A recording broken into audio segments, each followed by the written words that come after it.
conference is Sins, Sin, and Sin. And we're looking at God and technology and how it has affected us as human beings.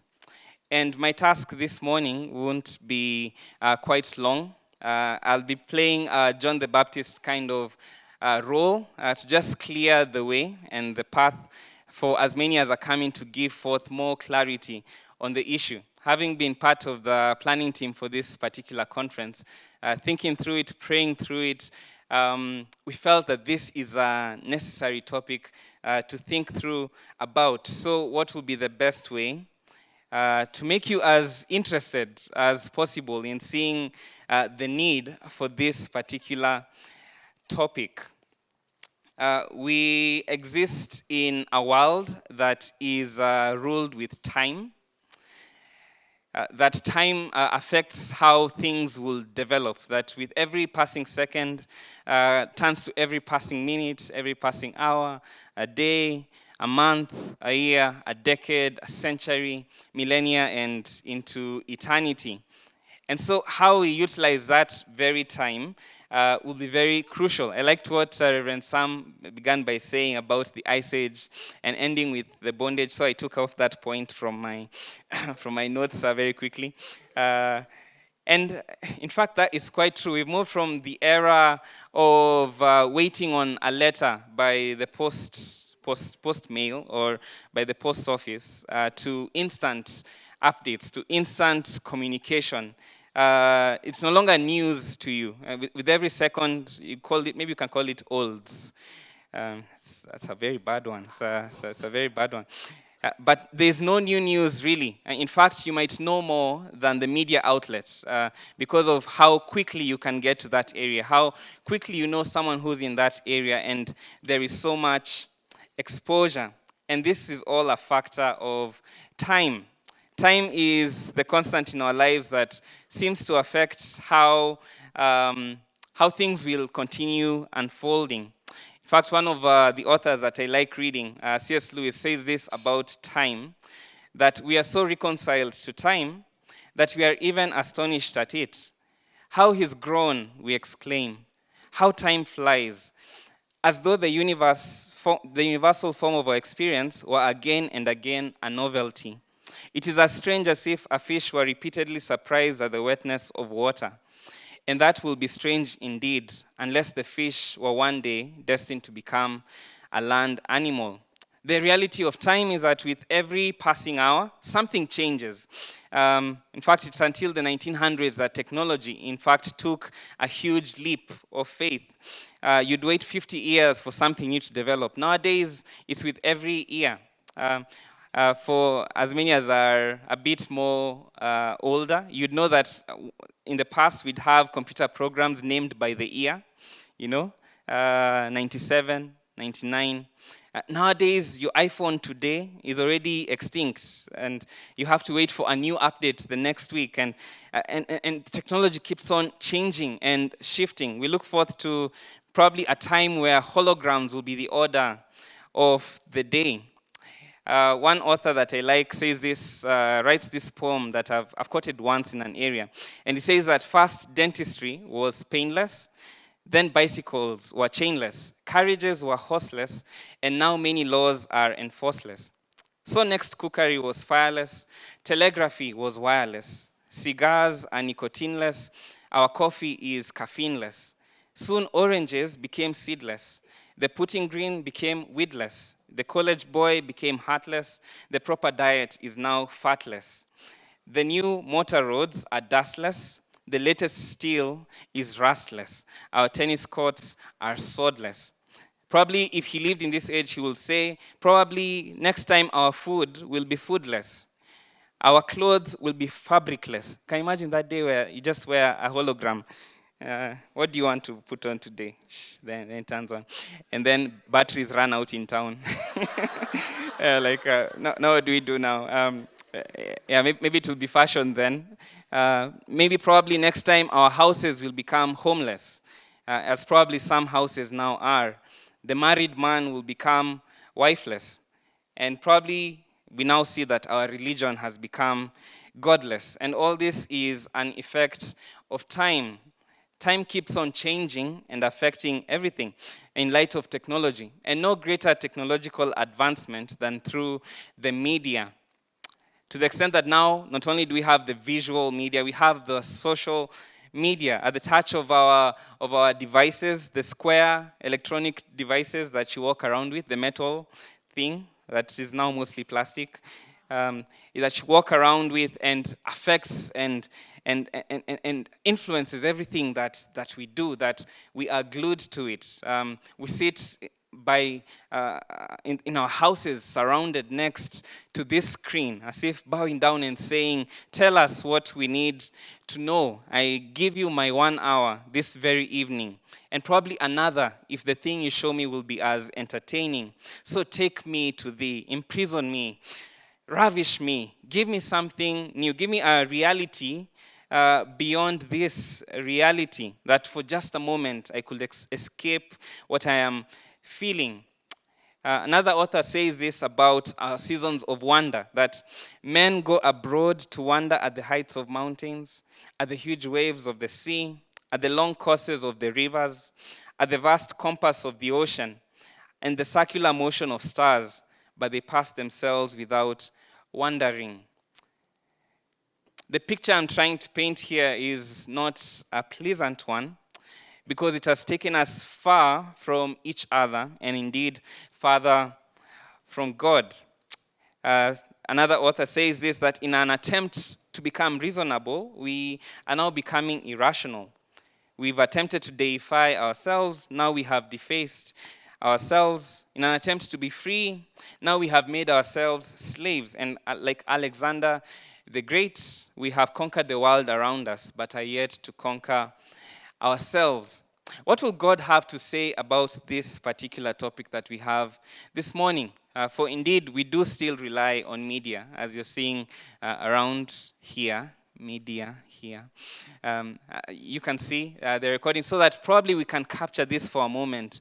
And one who wasn't able to attend can get to enjoy this very details that you're getting to capture yourselves physically. This takes me to Ecclesiastes chapter 3. Ecclesiastes chapter 3. I'd like us to camp there for a few minutes. In light of time, in light of the advancement of time, because probably you don't believe it. Probably we've been too mesmerized, hypnotized, and it doesn't seem to be quite real that I actually have my time under control. I have this space under control. It's just an hour, and then I'll be back to my books. It's just a minute. It's a 30-second clip on TikTok. It's just. But what will God have to say about this very reality? In Ecclesiastes chapter 3, the author writes this and says, to everything there is a season, a time for every purpose under heaven.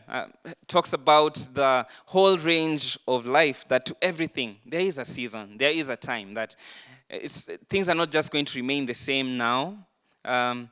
They will alter in a day, in an hour, in a minute, in a second, in a year. Something will alter. And he goes ahead to list around 14 pairs of couplets that you will say encapsulate the meaning of time and how we view our reality. He says this in verse 2, there's a time to be born and a time to die. Here he begins by quoting momentous events of human life. Birth and death, very, very critical to our lives, and that encapsulates time and everything as you think about it. You were born, one day you will die. Next, he goes on to quote creative and destructive human activities. In verse 2, he goes on to say, a time to plant, a time to pluck what is planted. You reap what you sow. So do they say. So do they. He goes on to say in verse 3, there's a time to kill and a time to heal. A creative activity, yet a destructive one, follows after. There is a time to heal. There's a time to kill. Goes on to say that there is a time to break down and a time to build up. Isn't that what life looks like most of the time? You tear down this, you build up that, then time ends, the lease lapses, and you have to think of a new structure. Beyond that, he talks about human emotions in verse 4, that there's a time to weep and a time to laugh. Human emotions encapsulate our very life. In the private moments, there is weeping and laughing. In our public moments, there is lamenting and dancing. A time to mourn, a time to dance. The funerals, the weddings. Thanks for coming for my wedding. A time to weep in your darkest of moments, that no one will ever know what you are genuinely going through, but yet there be a time to laugh. And so we see life encapsulated in that way. But beyond that, he talks about our friendship and enmity. Our friendship and enmity. In verse 5, he says that there's a time to cast away stones and a time to gather stones, a time to embrace and a time to refrain from embracing. Here refers to when one will cast away stones and gather them. For an enemy, you'd gather stones for that evil day and then cast them on a day that you actually have to attack. A time to embrace and a time to refrain from embracing. Such are the moments of life. You know the enemies that you have, you know the friendships that you have around you, and you know how to deal with those particular aspects of life. Goes on to show the possessions and our relations to those particular possessions in verse 6. That there's a time to gain, and there's a time to sow. There's a time to gain, there's a time to lose. There's a time to keep, and a time to throw away. We keep, we gain, but one day we will know and we will realize we have to give it away, because maybe it's too small. You can't keep wearing it anymore. You can't keep hoarding all that. It will rot, it will expire. A time to keep, a time to throw away. Goes on to show yet another creative and destructive reality of life, that there is a time to tear and a time to sow. There's a time to do that. There are necessary moments to do that in particular. Goes on to show the realities of human speech and how you control them, that there is a time to keep silence, there's a time to speak. There are times for that. At times, if we talk now, it will be destructive. When I'm with Ngina, we usually know that if we talk about this now, one of us is going to get hurt. So just pause. We'll talk about this later. Not that the issue is not an issue, but there's a time. There's a time to address an issue. There's a time it's just the worst moment in life. Moves on to show the reality of affections. In light of time, that there's a time to love, there is a time to hate. We hate sin, we hate the enemy, we hate the devil. There's a time for that. There's a time to love. There's a time to engage in all forms of love. There's a time to know who to love. There's a time to know the church, to partake in. There is a time for that. It goes on to show the reality of national endeavors, that there's a time for war. There's a time for peace. And therein lies all those questions that we see in the book of Judges, when wars will break out and God will actually sanction those wars. And at that point, you don't know why he will sanction that particular war. But later you'd get to realize why. In the book of Esther, I was sharing this with the committee. In the book of Esther, there's a portion whereby it quotes that Haman, the one who desired to kill the Jews. You can go listen to Bukuku's song. It will give you much reality of this story. You can go for 10 minutes, then come back. You will know the whole book of Esther. And it says that Haman was the Agagite, right? He was the Agagite. Says Haman the Agagite. Flashback when Saul was sent to kill the nation of Agag. He desires to spare the king and his household. And yet God said, kill everyone and everything and don't take any plunder. But Saul thinks that this will be a wise idea. It is in that moment of misjudgment of God's promise that gave rise and allowance to the rise of Haman later. And you see, for Saul then, he can't see why. He can't see why, but God in his omniscience knows that if Saul doesn't do away with all these people, probably later Esther will come to an impasse in her life where she needs to decide uh, what side will she be on. The Jews their lives are at stake because of a disobedience of God's commandment. But I digress. There is a time for war. There is a time for peace. And in this particular reality, the writer of Ecclesiastes, Solomon, goes on to say that, then what profit has the worker from that in which he labors? You know, our joyful life, though not self-sufficient, is quite insufficient. What profit has the worker from that in which he labors?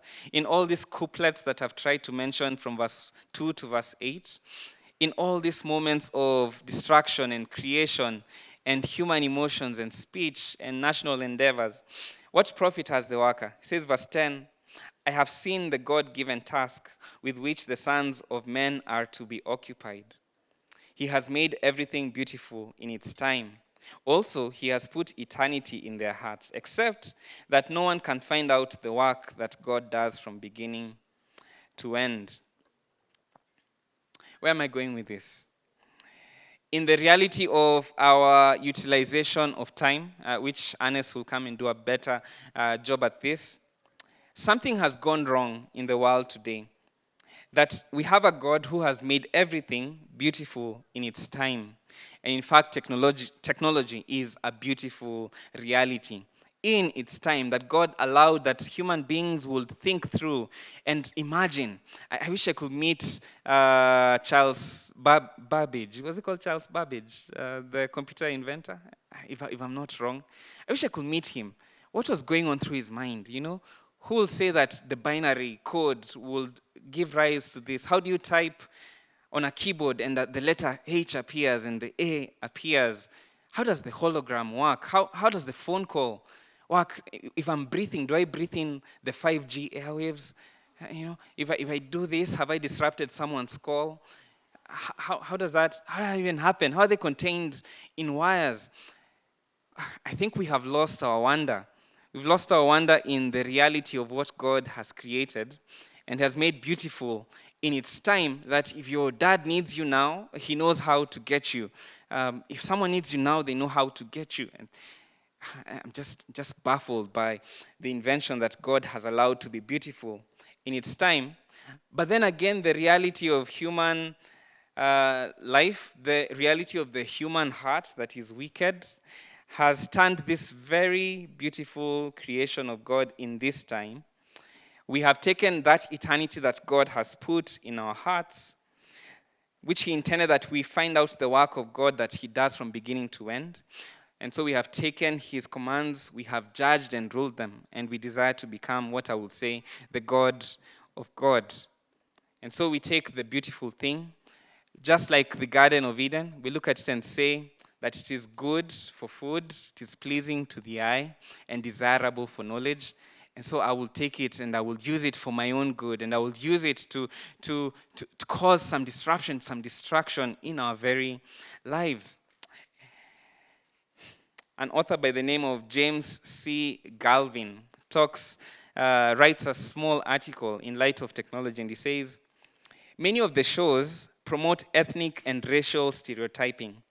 30-minute plots suggest simple answers to life's complex problems.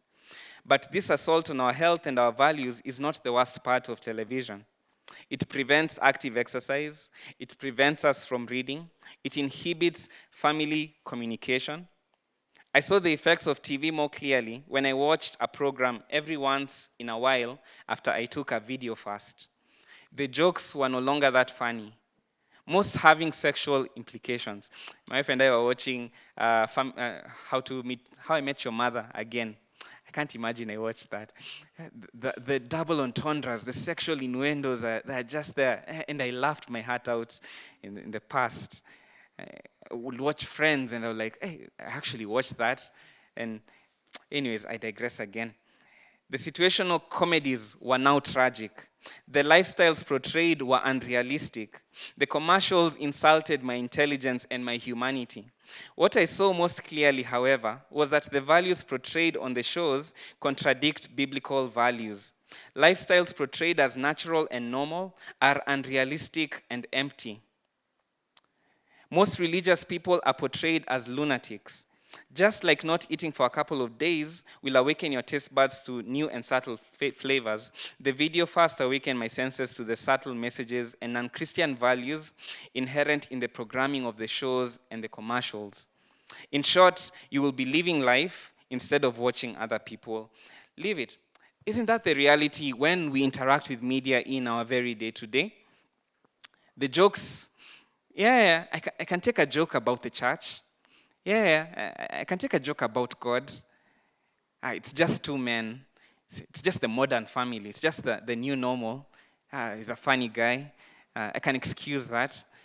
And we go endlessly into a deep abyss, not knowing what's really happening to our lives, how it's influencing your thoughts about family, your thoughts about career, your thoughts about humanity. I caught myself laughing at a murder in a movie. I was like, yes, he deserved to die. I caught myself, and I wondered, to what extent have I allowed my soul to be ravaged in this way? To what extent have I allowed my soul to be ravaged in this way? I say all this to say this, that the new human is what you will call a screenager or a scene-ager. No longer developing in the way that they ought to, exposed to so much freedom, exposed to so much reality. His whole life is now being redefined by the media space. The time to be born, the time to die is no longer a reality in God's perspective for them. It's now a reality that they need to control. The time to plant and to pluck what is planted, to kill and to heal, to break down and to build up, to weep and to laugh, to mourn and to dance, to cast away stones, to gather them, to embrace, to refrain from embracing, to gain, to lose, to keep, to throw away, to tear, to sow, to keep silent, to speak, to love, to hate, to make war and to make peace, is no longer defined by God, but redefined by the media space. The screen has become our lead counsel. It's corrupting our hopes, our affections, our sexual standards of marriage and family, our sanctity of life. Violence and murder now are the name of the game. The video games that we play, the thriller, the horror, that we sit and say, yeah, I actually love that. And the respect for authority is devoid in our hearts, and so we don't respect our parents, our schools, our police, our state. You should watch a show called The Purge and see what happens there, that just for 12 hours in a year, they are allowed to do everything and anything. To let it all out, has allowed that we can disrespect authority. The issues of honesty and integrity are now a thing to contend with. Contentment and covetousness are now a thing to think about, not a thing to evade. And that's why you will say, whatever has entranced you, encapsulated you, if it dulls your sensitivity to the mountains of eternity that God has placed in your heart, if it has enclosed you with a haze to the extent that you forget that there is a God and you are not Him, then something is amiss. I mean, nowadays, even criminals work from home, Everyone works from home. Everyone redefines the media space. Everyone. It redefines the church as well. And so this has become like IMAX, Bundi, play on, speak on, do the drama thing for a few minutes, and then we can go where we need to go. I don't really care what you have to say, but to observe my national endeavor, my desire for life, just do what you need to do. In the rise of technology, there is no solution to human evil. There is no solution to human suffering. There is no solution to death and mortality. You can try close your eye to the problem. That does not mean it will go away. Doesn't mean it will go away. So let me invite you to this particular conference in closing and think through what really is happening. What really Are we human anymore? Are we in control anymore? Or are we like Pavlov's dog? You know, we're now conditioned to act when we're told jump and we're told run. Could our views of friendship and marriage and life have been altered and dulled and dampened by this new technology that God has made beautiful in His time, but we have taken it for our own good and not for God's glory? I pray that you will listen. I pray that you will think through and see what this particular reality is for God's glory and for your good. Amen? Let's pray. Father, I thank you this morning. I don't know if I've been able to reach out, but as we clear the path to an already overbeaten bush, for people to think through with me, to think through with us, and to genuinely see, not trying to bring a case out of the air, but to try and rethink that probably how we live our lives today, the depression, the mania, the sadness, the estrangeness, the coldness that exists within us probably has a beginning here. As our own poets here in Kenya will say, vitu kwa ground ni different. It's not just business as usual. Are we developing into an adult who cannot really choose you and their choices have already been made? So Lord, help us. Help us, give us unction, give us a desire to listen with much humility for your glory and for our good and joy and peace. This I do pray, believing and trusting in Jesus' name. Amen.